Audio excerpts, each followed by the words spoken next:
everybody. Today I'm going to make for the very first time something called VIDALIA onion pie. Now I've been wanting to make this for a while, and so today I'm going to. Now what you're going to need is some VIDALIA onions, and they only grow in the state of Georgia. So Georgia's quite a ways away from me. But I was able to find these in my grocery store. Now, if you can't find them, you can use a sweet yellow onion. So I think if you find these and you can use them, that's wonderful. But if you can't find them, which I was very fortunate to, and I've seen them many times at this time of the year, they're harvesting from like mid-April to like September. So it's quite a large time frame that you can find them if you get them. So I love onions, and I know this is going to be really good because all the ingredients are. So it looks like it's kind of a quiche, but more intense because of the onion flavor. So I'm really looking forward to trying this. So let's get started. Okay, these are all the ingredients. They will be in the description, the exact amounts. So your pie crust will be a cracker crust, and I use Ritz crackers and melted butter. And then for the pie filling, you're going to have butter, milk, eggs, salt and pepper. It does call for a dash of hot sauce, which I don't use, and then grated cheddar and parsley. I'm going to use dry parsley. Okay, you want to melt 1/3 a cup of butter. You're going to want to crush and crumble about 2 sleeves of Ritz crackers. It's going to be 2.5 cups. So I'm going to put these in the food processor because I have one. It'll just be quicker. 2.5 cups of Ritz cracker crumbs. Here is 1/3 cup of melted butter. And however you want to crush your crackers is fine. So now I'm just going to mix the cracker crumbs with the melted butter until it's all combined, and then I will spread it in my pie plate. And this is about a 9.5-inch pie plate. The idea is to get your crumbs moistened, and then we're going to pack them and spread it out in the pan, and just pack it around the edges. And you can use your hands. And when it's done, So the first step, you do want to get your pie crust done first, because that way it's all ready for when you have your onions ready. So the next step is you're going to slice up 2.5 cups of thinly sliced onion. And I am using a mandolin.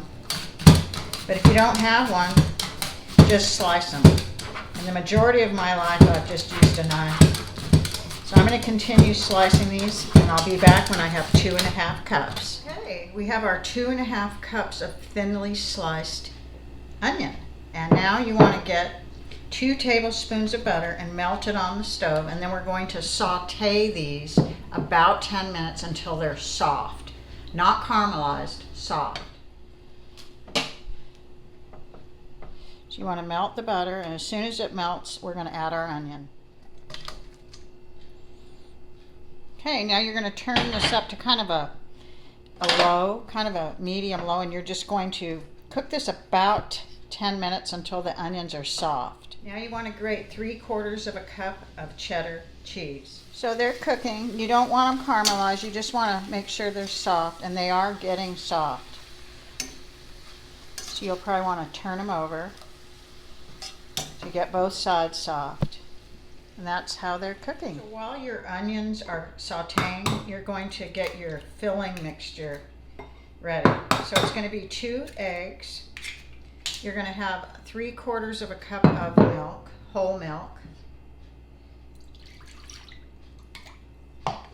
and a 1/2 teaspoon of salt and 1/4 teaspoon of pepper. And you're going to whisk all of this together.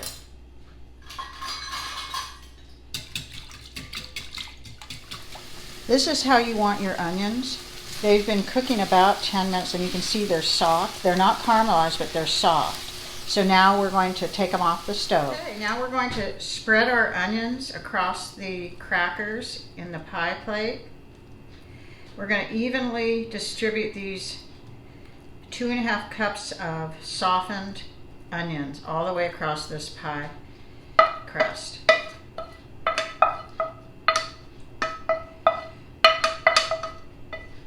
And anywhere between a 9 and a 10-inch pie plate will work.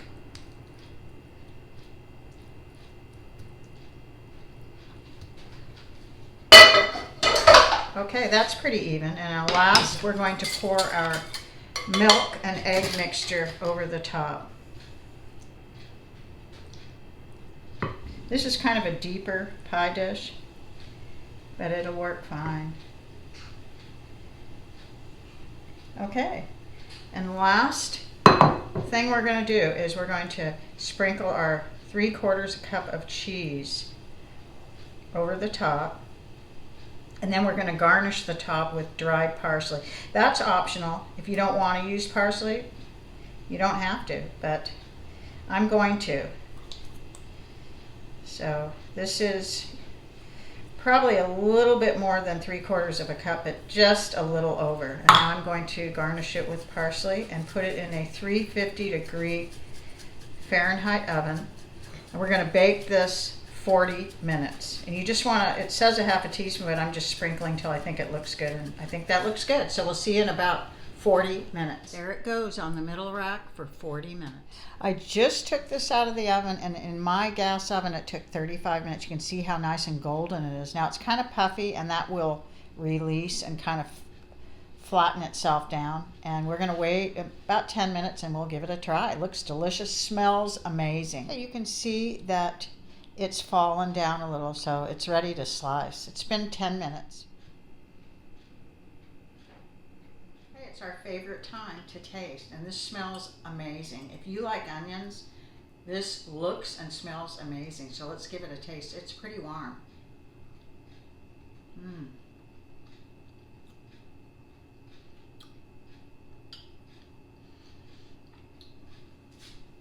This is very uniquely delicious.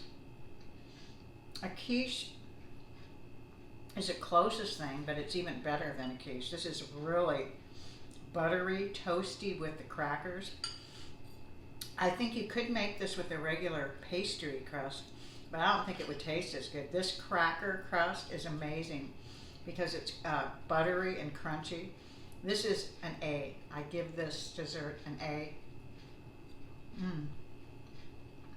Amazing. I recommend trying this. And eat it while it's still warm. It's been about 10 minutes, so I recommend this. If you have never tried it, you'll love it. Thank you so much, everyone, for watching. I really appreciate it.